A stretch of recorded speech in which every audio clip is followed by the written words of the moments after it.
Hello students, मैं अमर सिंह, प्राध्यापक अर्थशास्त्र, आपका मेरे चैनल साथ स्टडी एट होम पर स्वागत करता हूं। इस चैनल के माध्यम से आपको अर्थशास्त्र जैसा महत्वपूर्ण सब्जेक्ट ऑनलाइन करवाया जाएगा। अर्थशास्त्र की अगर हम बात करें तो ये रोजगार से जुड़ा हुआ सब्जेक्ट है। सरकारी क्षेत्र में Indian economic services, planning commission, NABARD, central secretariat और जितने भी बैंक्स हैं उनमें इस सब्जेक्ट से संबंधित जॉब्स आपको मिलेंगी। और जो प्राइवेट सेक्टर है उसमें बिजनेस एनालिस्ट, फाइनेंशियल एनालिस्ट और डाटा एनालिस्ट के रूप में भी आपको रोजगार के अवसर मिलते हैं। तो इस चैनल के माध्यम से हम अपने सब्जेक्ट को आपके लिए आसान बनाएंगे, उपयोगी बनाएंगे और उम्मीद है कि ये जो प्रयास है वो आपके लिए लाभदायक होगा। अगर आपके कोई सुझाव हैं तो वो अपेक्षित हैं, आप उनको भेज सकते हैं। स्टूडेंट्स, ये हमारे मैक्रो इकोनॉमिक्स जो कि हमारी दूसरी बुक है उसका फर्स्ट चैप्टर है। तो ये जो हमारा चैप्टर है ये सिर्फ एक इंट्रोडक्शन है कि जो समष्टि अर्थशास्त्र है वो क्या है। पिछले जो उसमें हमने माइक्रो में किया था तो उसमें हमने माइक्रो इकोनॉमिक्स और उससे संबंधित जितने भी टॉपिक थे वो कवर कर लिए। तो आगे इसके बाद हम मैक्रो इकोनॉमिक्स करेंगे और उसमें पहला जो हमारा क्वेश्चन बनता है ये इंट्रोडक्टरी पार्ट में ये है समष्टि अर्थशास्त्र के अर्थ तथा उत्पत्ति पर प्रकाश डालें। तो पहले हमने समझा था व्यष्टि अर्थशास्त्र क्या है, अर्थशास्त्र क्या है। बल्कि अर्थशास्त्र को रैगनर फ्रिश ने दो भागों में बांटा था, एक व्यष्टि अर्थशास्त्र और एक समष्टि अर्थशास्त्र। तो व्यष्टि अर्थशास्त्र हमने क्या किया था कि अर्थशास्त्र का वह अर्थशास्त्र है जो व्यक्तिगत स्तर पर आर्थिक समस्याओं या आर्थिक इकाइयों का अध्ययन करती है। तो समष्टि अर्थशास्त्र क्या है ये देखते हैं। समष्टि अर्थशास्त्र वह अर्थशास्त्र है जो संपूर्ण अर्थव्यवस्था के स्तर पर आर्थिक क्रियाओं एवं आर्थिक समस्याओं का अध्ययन करता है, जैसे राष्ट्रीय आय, रोजगार, कीमत स्तर, समग्र मांग, समग्र पूर्ति, मुद्रापूर्ति आदि। अब यहाँ पर बच्चे कई बार जब हम पेपर्स चेक करते हैं तो बच्चे यहाँ पर गलती करते हैं कि संपूर्ण विश्व की अर्थव्यवस्था का अध्ययन करती है, ठीक है, या सीधा इसका ये एग्जांपल्स डाल देंगे कि राष्ट्रीय आय, रोजगार, समग्र मांग, समग्र पूर्ति का अध्ययन करती है। तो इस प्रकार की जो डेफिनेशंस हैं वो सही नहीं मानी जाती। आपको लिखना क्या है, संपूर्ण अर्थव्यवस्था के स्तर पर आर्थिक क्रियाओं का या आर्थिक समस्याओं का अध्ययन ये करती है, ठीक है, संपूर्ण अर्थव्यवस्था के स्तर पर। इसमें विश्व को डालना और ये सीधे एग्जाम्पल डालना तो उससे हमारी जो डेफिनेशन है वो ठीक नहीं मानी जाएगी। उसके बाद समष्टि, अब व्यष्टि अर्थशास्त्र हमने ये आपको याद करने का तरीका ही मैंने बताया था। व्यष्टि में क्या था, व्यष्टि, ठीक है ना। तो इसमें मैंने आपको बताया था व्यष्टि होती है व्यक्तिगत। तो यानी कि इसका जो व्यय है वो इसके व्यय से, व्यक्तिगत के व्यय से हम याद कर सकते हैं। और समष्टि में क्या है, समष्टि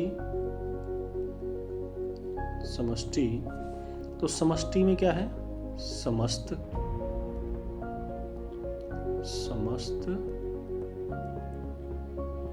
अर्थव्यवस्था के स्तर पर या संपूर्ण अर्थव्यवस्था के स्तर पर। तो संपूर्ण का और समष्टि का जो सम है वो मैच करते हैं। तो हम इस प्रकार से इसको याद कर सकते हैं, सम और सम, यानी समष्टि का सम और संपूर्ण का सम या समस्त का सम। तो ये हमारे याद करने की ट्रिक है। तो 1930 की महामंदी से पहले नव परंपरावादी या क्लासिकी अर्थशास्त्री, अब क्लासिकी अर्थशास्त्री कौन से हैं, जो शुरू में आए थे, ठीक है, जिसको हम कह सकते हैं कि पुराने, और नव परंपरावादी उन्हीं की जो लाइन में सोचने वाले उनको हम कहेंगे नव परंपरावादी। जैसे मार्शल, पीगू आदि ने व्यष्टि अर्थशास्त्र को अधिक महत्व दिया, यानी कि उन्होंने व्यक्तिगत स्तर पर आर्थिक इकाइयों का अध्ययन करना ज़्यादा उचित समझा। उनका जो मत था वो ये था कि एक गोल्डन हैंड है, ठीक है, जो अपने आप अर्थव्यवस्था को संतुलन में रखता है, इसलिए अर्थव्यवस्था संतुलन में रहती है, असंतुलन जैसी कोई स्थिति उत्पन्न नहीं होती। लेकिन जब 1930 में महामंदी आई तो उसने इनकी जो थ्योरी है उसको चैलेंज किया। तो परंतु सन 1936 में J.M. केन्स की पुस्तक the general theory of employment interest and money के प्रकाशन के बाद अर्थशास्त्रियों में समष्टि अर्थशास्त्र के अध्ययन का महत्व बढ़ गया। तो जब 1930 की महामंदी आई और जो क्लासिकी और जो नव परंपरावादी अर्थशास्त्री हैं उनकी जो थ्योरी थी उसको क्या हुआ, चैलेंज हुआ, यानी कि उसके ऊपर प्रश्न चिन्ह लगे।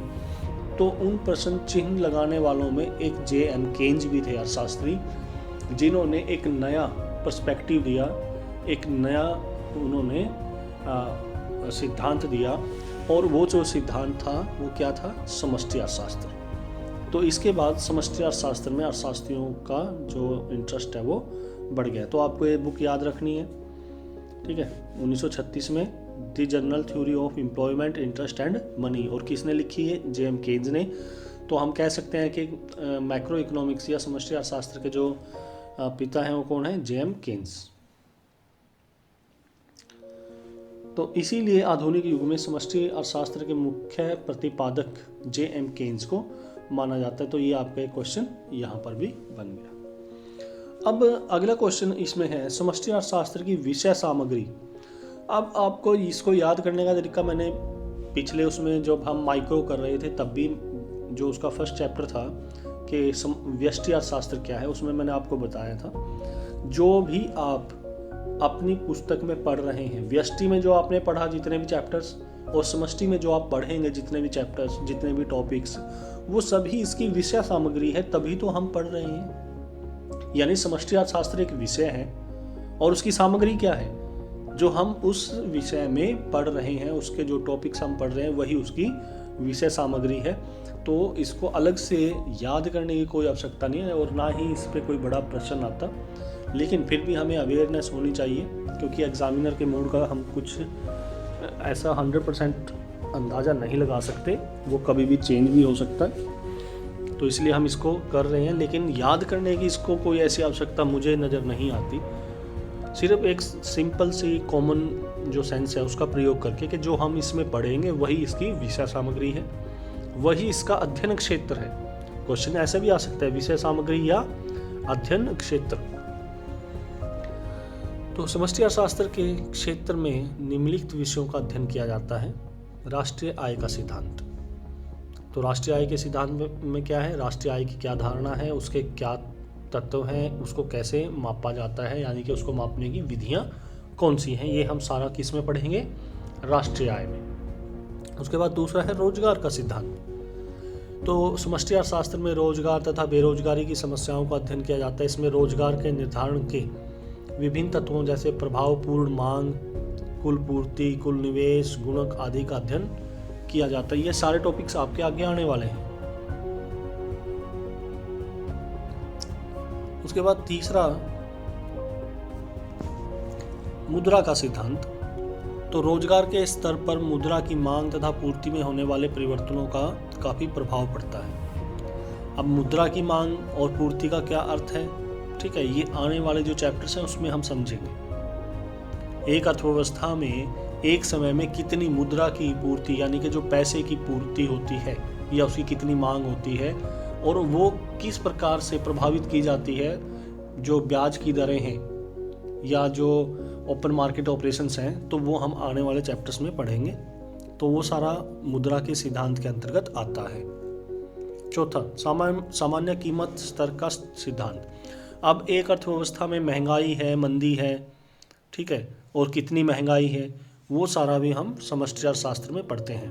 तो समष्टि अर्थशास्त्र में सामान्य कीमत स्तर के निर्धारण तथा उसमें होने वाले परिवर्तनों का अध्ययन किया जाता है। समष्टि अर्थशास्त्र में मुद्रा स्फीति, मुद्रा अपस्फीति आदि की समस्याओं का अध्ययन किया जाता है। अब जब हम व्यष्टि अर्थशास्त्र कर रहे थे तो वहाँ हम एक वस्तु की कीमत के निर्धारण को समझ रहे थे, लेकिन यहाँ पर क्या है, यहाँ पर हम अर्थव्यवस्था में अगर हम सभी वस्तुओं की कीमतों का एवरेज लें और वो पिछले टाइम से उसमें क्या परिवर्तन आया है उसको हम किस में पढ़ रहे हैं, समष्टि में। यानी कि ये बड़े स्तर पर है, आर्थिक इकाइयों और समस्याओं का अध्ययन। पांचवा आर्थिक विकास का सिद्धांत। तो समष्टि अर्थशास्त्र में आर्थिक विकास अर्थात प्रति व्यक्ति वास्तविक आय में होने वाली वृद्धि से संबंधित समस्याओं का भी अध्ययन किया जाता है। अब हमारी अर्थव्यवस्था बढ़ रही है, उसके साथ प्रति व्यक्ति आय बढ़ रही है, उससे हमारा जो जीवन स्तर है वो बढ़ेगा। तो ये सारी चीज़ें किस में आती हैं? समष्टि अर्थशास्त्र में, यानी कि आर्थिक विकास का सिद्धांत। और छठा है अंतर्राष्ट्रीय व्यापार का सिद्धांत। तो समष्टि अर्थशास्त्र में विभिन्न देशों के बीच होने वाले व्यापार का भी अध्ययन किया जाता है, और वो जो व्यापार है वो किस देश के लिए फायदेमंद है और किस देश के लिए नुकसानदायक है, या किसकी फेवर में है और किसके अगेंस्ट में है, वो सारा हम समष्टि अर्थशास्त्र में ही पढ़ते हैं। और अगर किसी देश के पक्ष में नहीं है तो उसके लिए क्या नीतियां अपनाई जा सकती हैं, वो भी हम इसी के अंतर्गत पढ़ेंगे। अगला क्वेश्चन हमारा है, समष्टि अर्थशास्त्र अथवा अर्थव्यवस्था के 5 प्रमुख या मूल क्षेत्र कौन कौन से हैं? तो इसमें समष्टि अर्थशास्त्र में कई पक्ष हैं, कई पहलू हैं जो आपस में लेन देन करते हैं। तो हम मोटे तौर पर वो कौन से पहलू हैं, कौन सी एक्टर्स हैं जो इस लेन देन में शामिल होते हैं, उसके बारे में इसने पूछा है। तो अध्ययन की प्रकृति की दृष्टि से एक अर्थव्यवस्था को 5 क्षेत्रों में वर्गीकृत किया गया है। कौन कौन से हैं ये? पहला है उत्पादक क्षेत्र।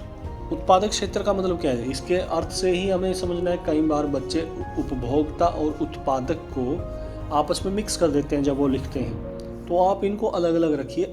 उत्पादक कौन है? जो उत्पादन कर रहा है, ठीक है, वही तो उत्पादक हुआ। तो उत्पादक क्षेत्र वस्तुओं और सेवाओं का क्या करता है? उत्पादन। यह क्षेत्र अब गृहस्थ या परिवार क्षेत्र से उत्पादन के कारकों को खरीदता है तथा वस्तुओं और सेवाओं को उनको बेचता है।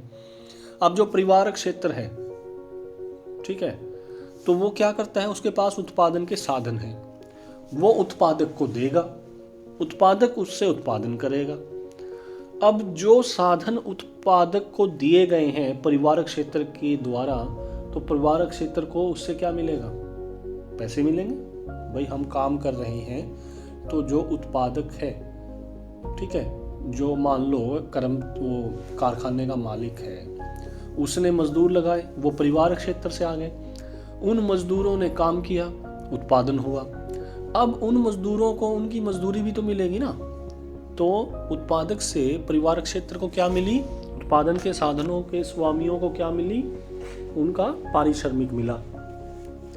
अब उत्पादक क्या करेगा? जो वस्तुएं उसने बनाई हैं वो बेचेगा भी तो, लेकिन किसको बेचेगा? उपभोक्ताओं को, परिवारक क्षेत्र को। तो परिवारक क्षेत्र के पास पैसा आया, कैसे आया? कि उसने अपने उत्पादन के साधन उत्पादक क्षेत्र को दिए। अब उत्पादक क्षेत्र के पास उत्पादन आ गया क्योंकि उससे उत्पादन हुआ। अब उस उत्पादन को बेच के वो पैसे कमाएगा। वो किसको बेचेगा? परिवारक क्षेत्र को, ठीक है। अगला है गृहस्थ क्षेत्र, दूसरा। तो गृहस्थ क्षेत्र वस्तुओं और सेवाओं का उपभोग करता है। यह क्षेत्र उत्पादन के कारकों का स्वामी होता है। 4 उत्पादन के कारक होते हैं: भूमि, श्रम, पूंजी और उद्यम। यह कारक सेवाओं के बदले में आय प्राप्त करता है। अब इसको भी तो मान ली ये परिवारक क्षेत्र उपभोक्ता है, ठीक है ना। उपभोक्ता क्षेत्र भी हम इसको कह सकते हैं। तो ये जो परिवारक क्षेत्र है, अब ये वस्तुओं का उपभोग तो कर रहा है, लेकिन उन वस्तुओं का उपभोग करने के लिए इसके पास कहीं से आय भी तो आनी चाहिए। तो इसके पास जो आय आई है वो कैसे आई है? जब इसने काम किया उत्पादक क्षेत्र के पास जाकर। उत्पादक क्षेत्र के पास जाकर जब इसने काम किया तो इसको पैसे मिले, और उन पैसों का प्रयोग इसने अपनी इच्छाओं को, अपनी आवश्यकताओं को पूरा करने के लिए किया। उसके बाद तीसरा और बहुत महत्वपूर्ण क्षेत्र है, वह है सरकारी क्षेत्र। अब सरकार का तो हमें पता है 2 ही काम है, या तो टैक्स लगाएगी या फायदे देगी, ठीक है। तो यह क्षेत्र कराधान एवं आर्थिक सहायता आदि से संबंधित कार्य करता है। यह गृहस्थ क्षेत्र से प्रत्यक्ष कर, जैसे कि इनकम टैक्स, आयकर जिसको हम कहते हैं, और उत्पादक क्षेत्र से अप्रत्यक्ष कर, उत्पादक क्षेत्र से जैसे जीएसटी। तथा निगम कर प्राप्त करता है। तो जो निगम कर है वो भी प्रत्यक्ष कर में आता है। तथा गृहस्थ क्षेत्र को हस्तांतरण भुगतान जैसे वृद्धावस्था पेंशन वजीफे आदि देता है। तो यानी कि सरकार या तो टैक्स लगा रही है या आर्थिक सहायता दे रही है, मदद कर रही है, ठीक है ना, किसी भी प्रकार की। तो ये सरकारी क्षेत्र का काम है। तो सिंपल है, दो ही काम है इसके, कर लगाना और सहायता देना। चौथा क्षेत्र है शेष विषय। यह क्षेत्र आयात और निर्यात करता है। एक देश से दूसरे देश को वस्तुएं एवं सेवाएं बेचना निर्यात कहलाता है, जबकि आयात में एक देश द्वारा दूसरे देश से वस्तुएं एवं सेवाएं खरीदना शामिल है। तो आयात का मतलब क्या हुआ? आया, देखो आया यानी कि सामान आया, आयात, ठीक है ना। आयात यानी कि यातायात से, यानी कि हवाई जहाज, तो समुद्री जहाज से या हवाई जहाज से जो सामान है वो अपने देश में आया। अब सीधी ही बात है, जब सामान आएगा तो पैसा क्या होगा? जाएगा। तो जब हमें आयात याद हो गया, आया, तो निर्यात, तो इसका मतलब इसका उल्टा क्या होगा? जब सामान हमारे देश से दूसरे देश में जाता है, तो जब सामान दूसरे देश में जाएगा तो पैसा हमारे देश में आएगा। तो इसलिए जो फायदेमंद होता है हमारे लिए वो निर्यात होता है ज़्यादा। और पांचवा क्षेत्र है वित्तीय क्षेत्र। यह क्षेत्र मुद्रा उधार देता है एवं जमाएं स्वीकार करता है। अब चाहे वो परिवार क्षेत्र हो, चाहे वो उत्पादक क्षेत्र हो, चाहे वो सरकारी क्षेत्र हो, तो जो ये वित्तीय क्षेत्र है ये क्या होता है? ये बीच में होता है। ये जो हमारा सरप्लस अमाउंट होती है, जो हमारा पैसा है जो बच गया है, हमारी सेविंग है, उसको ये स्वीकार करता है, यानी कि जमाएं स्वीकार करता है। और जब हमें ज़रूरत होती है अपने, जैसे उत्पादक क्षेत्र को अगर अपना बिजनेस बढ़ाना है तो उसको किसकी ज़रूरत पड़ेगी? उसको लोन की ज़रूरत पड़ेगी। और जो हमारा परिवार क्षेत्र है उसको भी जब अपनी किसी आवश्यकता की संतुष्टि करनी है तो उसके लिए भी उसको पैसों की ज़रूरत पड़ती है, तो वो इससे लोन ले सकता है। अगला है क्वेश्चन, इम्पोर्टेंट क्वेश्चन है। तो ये क्वेश्चन है जो आपका उसमें आ सकता है 4 नंबर में। व्यष्टि तथा समष्टि अर्थशास्त्र में अंतर स्पष्ट करें। ये पिछले उसमें भी कर चुके हैं हम। पहला है अध्ययन क्षेत्र। तो व्यष्टि अर्थशास्त्र में व्यक्तिगत स्तर पर आर्थिक संबंधों तथा आर्थिक समस्याओं का अध्ययन किया जाता है, जैसे एक उपभोक्ता, एक फर्म, एक परिवार। समष्टि में क्या कहेंगे हम? संपूर्ण अर्थव्यवस्था के स्तर पर आर्थिक संबंधों एवं आर्थिक समस्याओं एवं मुद्दों का अध्ययन किया जाता है, जैसे कि समग्र मांग, समग्र पूर्ति, राष्ट्रीय आय, रोजगार, मुद्रा की पूर्ति इत्यादि। उसके बाद है सामूहिकता की मात्रा। व्यष्टि अर्थशास्त्र एक व्यक्तिगत फर्म अथवा उद्योग में उत्पादन तथा कीमत निर्धारण से संबंधित है। और समष्टि अर्थशास्त्र क्या है? संपूर्ण अर्थव्यवस्था में कुल उत्पादन तथा सामान्य कीमत स्तर के निर्धारण से संबंधित है, यानी कि सामूहिकता की मात्रा किसमें ज्यादा है? समष्टि में। उसके बाद तीसरा केंद्रीय समस्या। व्यष्टि अर्थशास्त्र की केंद्रीय समस्या क्या है? कीमत निर्धारण, यानी कि इसमें एक वस्तु की कीमत कैसे निर्धारित होती है उस से संबंधित हम जो मेन जो उसका कंसर्न है व्यष्टि अर्थशास्त्र का है। और समष्टि अर्थशास्त्र का मेन कंसर्न क्या है? अर्थशास्त्र की केंद्रीय समस्या क्या है? उत्पादन एवं रोजगार का निर्धारण, के एक ऐसे उत्पादन और रोजगार का निर्धारण जिससे कि अर्थव्यवस्था हमारी किसमें संतुलन में जाए और वहाँ पर जो पूर्ण रोजगार स्तर प्राप्त किया जा सके। चौथा विभिन्न मान्यताएं।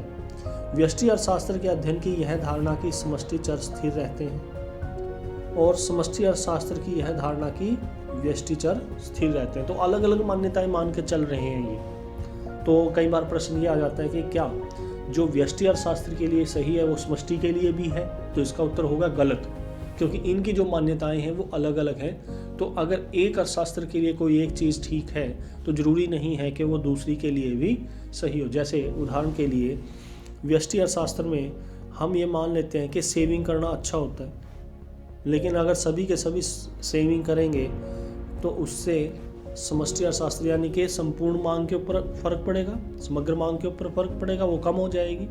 तो उससे जो उत्पादन स्तर है, जो रोजगार का स्तर है, वो कम भी हो सकता है। तो इसका अर्थ ये हुआ कि एक अर्थशास्त्र की के लिए जो सही है वो जरूरी नहीं है कि वो दूसरे अर्थशास्त्र के लिए भी सही हो। 5वां, सरकारी हस्तक्षेप। व्यष्टि अर्थशास्त्र में सरकारी हस्तक्षेप मूल उद्देश्य नहीं है। यहाँ पर जब हम व्यष्टि अर्थशास्त्र के जितने भी टॉपिक हमने पढ़े, वहाँ पर कहीं भी सरकार की भूमिका के ऊपर बात नहीं हुई। हम सिर्फ किसके बारे में बात कर रहे थे? आर्थिक इकाइयों के बारे में बात कर रहे थे। सरकार के पक्ष की बात हमने वहाँ पर नहीं की। लेकिन यहाँ पर आप कई चैप्टर्स ऐसे देखेंगे जिसमें सीधा सरकार का जिक्र होगा और उसकी भूमिका की वहाँ पर चर्चा होगी। तो यहाँ पर सरकारी हस्तक्षेप एक मूल विषय होता है। तो ये हमारे इसके 5, ये आपको सिंपल करके दिया है जिसको आप लिख सको पेपर में। ठीक है, इसमें कुछ ऐसी मतलब के टर्म्स भी हैं या इसको थोड़ा बड़ा करके लिखा गया है पॉइंट्स को, लेकिन वो आपको सिर्फ कंफ्यूज करेंगे। इतना काफ़ी है आपके लिए अगर आप पेपर में लिखते हैं तो। फिर एक इसमें क्वेश्चन और कई बार पूछ लेते हैं, वो पूंजीवादी अर्थव्यवस्था क्या है, इसके गुण एवं दोष बताइए। अब 3 प्रकार की अर्थव्यवस्थाएं हमने की हैं, एक पूंजीवादी, एक समाजवादी और एक मिश्रित अर्थव्यवस्था। तो पूंजीवादी ये है, इसका उल्ट क्या है? समाजवाद। और इन दोनों का मिक्स क्या है? मिश्रित। तो आप यही कर लो, इसी से आप दोनों आराम से लिख पाओगे अगर ये आपकी समझ में आ गई तो। पूंजीवादी अर्थव्यवस्था या कैपिटलिस्ट इकोनॉमी, यह वह अर्थव्यवस्था है जिसमें आर्थिक इकाइयों को बाजार शक्तियों को अंतर्क्रिया पर छोड़ दिया जाता है। तो आर्थिक क्रियाओं को बाजार शक्तियों की स्वतंत्र, यहाँ पर की आएगा कि स्वतंत्र अंतः क्रिया पर छोड़ दिया जाता है। उत्पादक उन वस्तुओं एवं सेवाओं का उत्पादन करने में स्वतंत्र है जिनसे वे अपना लाभ अधिकतम कर सकें। जब हमने तीसरा चैप्टर किया था अर्थव्यवस्था की केंद्रीय समस्याएं, व्यष्टि अर्थशास्त्र की बात कर रहा हूँ मैं, तो वहाँ पर हमने देखा था कि क्या केंद्रीय समस्याएं थी कि क्या उत्पादन करना है, किस प्रकार करना है, किसके लिए करना है। तो अगर हमारी पूंजीवादी अर्थव्यवस्था होगी तो उसमें ये सभी फैसले कौन लेगी? बाजार की मांग और पूर्ति वो फैसले लेंगी कि जो उत्पादक के लिए फायदेमंद है, जिस वस्तु की ज़्यादा मांग है वो उसी का उत्पादन करेगा और जिस प्रकार से सस्ते तरीके से वो उसका उत्पादन कर सकता है वो उस तरीके को अपनाएगा। इसी प्रकार उपभोक्ता भी अपनी चयन व रुचि के अनुसार वस्तुओं एवं सेवाओं को खरीदने में स्वतंत्र हैं ताकि वे अपनी संतुष्टि को अधिकतम कर सकें। तो उपभोक्ताओं के ऊपर भी कोई ऐसा जोर नहीं है कि उनको सिर्फ एक ही प्रकार की वस्तु खरीदनी है। हर उपभोक्ता अपनी इच्छा के अनुसार वस्तुएं खरीद सकता है, क्योंकि पूंजीवादी अर्थव्यवस्था में जो उपभोक्ता होता है वो क्या होता है? मास्टर होता है। उसी की इच्छाओं के अनुसार वस्तुओं और सेवाओं का उत्पादन होता है। पूंजीवाद के मुख्य लक्षण या विशेषताएं निम्नलिखित हैं। पहली है निजी संपत्ति रखने का अधिकार। तो यह पूंजीवादी अर्थव्यवस्था में हर व्यक्ति निजी संपत्ति रख सकता है, समाजवादी में ऐसा नहीं होता। उत्पादन संबंधी निर्णय लेने की स्वतंत्रता, तो पूंजीवादी अर्थव्यवस्था में जो उत्पादक है उसको किस प्रकार उत्पादन करना है, किसके लिए करना है, ये सभी निर्णय लेने की स्वतंत्रता होती है। बाजार में प्रतियोगिता, एक ही वस्तु को बनाने वाली कई फर्में होती हैं तो उनके बीच में प्रतिस्पर्धा होती है, इसीलिए जो वस्तु है वो सस्ती और अच्छी मिलने की संभावना रहती है, नहीं तो वो कंपटीशन से बाहर हो जाएंगे। चौथा, उत्पादन करने का मुख्य उद्देश्य लाभ कमाना है। अब जो उत्पादन किया जा रहा है वो लोगों के कल्याण के लिए नहीं किया जा रहा, वो लाभ कमाने के लिए किया जा रहा है। पांचवा, उपभोक्ताओं को ध्यान में रखकर ही उत्पादन किया जाता है। जो उपभोक्ता जिस वस्तु की मांग कर रहे हैं उसी का उत्पादन किया जाएगा। छठा, वस्तुओं तथा साधनों की कीमत बाजार द्वारा तय की जाती है। ना उत्पादक कर रहा है ना उपभोक्ता कर रहा है, उनकी मांग और जो पूर्ति की शक्तियां हैं वो कीमत का निर्धारण कर रही है, ना ही यहाँ पर सरकार कर रही है। ठीक है, तो दोनों मांग और पूर्ति की शक्तियां जहाँ पर आपस में मिलेंगी वहाँ पर उस वस्तु का जो मूल्य है वो निर्धारित होगा। सरकार इसमें हस्तक्षेप नहीं करती। गुण क्या है? गुण है वस्तु तथा सेवाओं में विविधता पाई जाती है। अब अलग अलग प्रकार की वस्तुएं मिलती हैं। पहले क्या होता था, मान लो जैसे पहले BSNL थी, BSNL एक ही कंपनी थी फ़ोन की, तो एक ही रेट हुआ करता था, एक ही प्रकार का फ़ोन हुआ करता था, तो उसमें कोई भी विविधता नहीं थी। लेकिन अब आप देख सकते हैं मोबाइल में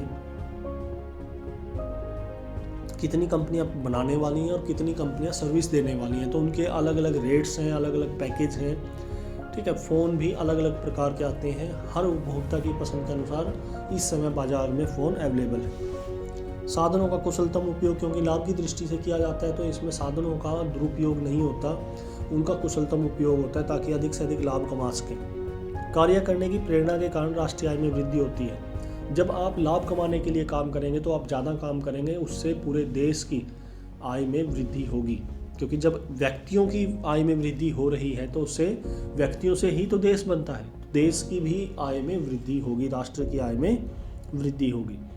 बाजार में प्रतियोगिता के कारण लोगों के जीवन स्तर में वृद्धि होती है, क्योंकि प्रतियोगिता के कारण जो वस्तुएं हैं वो सस्ती और अच्छी क्वालिटी की मिलेंगी और अधिक उत्पादन होगा, जिससे कि लोगों की आय बढ़ेगी, तो ओवरऑल जो जीवन स्तर है वो बढ़ता है और वस्तुओं की जो उपलब्धता है वो भी बढ़ती है। अवगुण क्या है? इस अर्थव्यवस्था में लोगों के बीच आय और धन का असमान वितरण होता है। जो इस जो अर्थव्यवस्था है उसका फ़ायदा उठा सकता है, जिसको इसके ज्ञान है, वो ज़्यादा पैसा कमाएगा। और इसलिए इसमें क्या होता है कि बहुत से जो उत्पादक हैं, बड़े बड़े उत्पादक, वो अमीर होते जाते हैं। और क्योंकि लाभ कमाने की दृष्टि से उत्पादन किया जा रहा है, तो इसमें जो कर्मचारी हैं, जो मजदूर हैं, उनका शोषण किया जाता है। तो इसलिए कुछ लोग ज़्यादा अमीर हो जाते हैं और बहुत से लोग ज़्यादा गरीब हो जाते हैं। आम और धन के असमान आय, यहाँ पर आय आएगा, आय और धन के असमान वितरण के कारण वर्ग संघर्ष इसमें पाया जाता है। तो हैव एंड हैव नोट्स, जिनके पास है और जिनके पास नहीं है, उनके बीच में जो संघर्ष है वो इसमें बढ़ेगा। अधिक लाभ कमाने के लिए श्रमिकों का शोषण किया जाता है। तो इस प्रकार से ये हमारे इस चैप्टर की एक रूपरेखा आपको मिल जाती है। इससे संबंधित जो क्वेश्चन हैं छोटे, ठीक है, वो आपको इससे अगले वाले जो पार्ट है उसमें करवाए जाएंगे। धन्यवाद। स्टूडेंट्स, इससे रिलेटेड जो PDF है वो आप इस वीडियो के नीचे डिस्क्रिप्शन में जाकर वहाँ जो एक लिंक दिया गया है उससे डाउनलोड कर सकते हैं। ये जो भी आपको नोट्स प्रोवाइड करवाए जा रहे हैं, ये हरियाणा बोर्ड और दूसरे बोर्ड्स में जो क्वेश्चंस आ चुके हैं उनके बेस के ऊपर ही आपको ये क्वेश्चन करवाए जा रहे हैं। और 2017, 18, 19 और 20 के जो प्रश्न पत्र हैं वो लगभग इनमें कवर हैं। तो आप इसको PDF से अपनी कॉपी में उतार सकते हैं। धन्यवाद।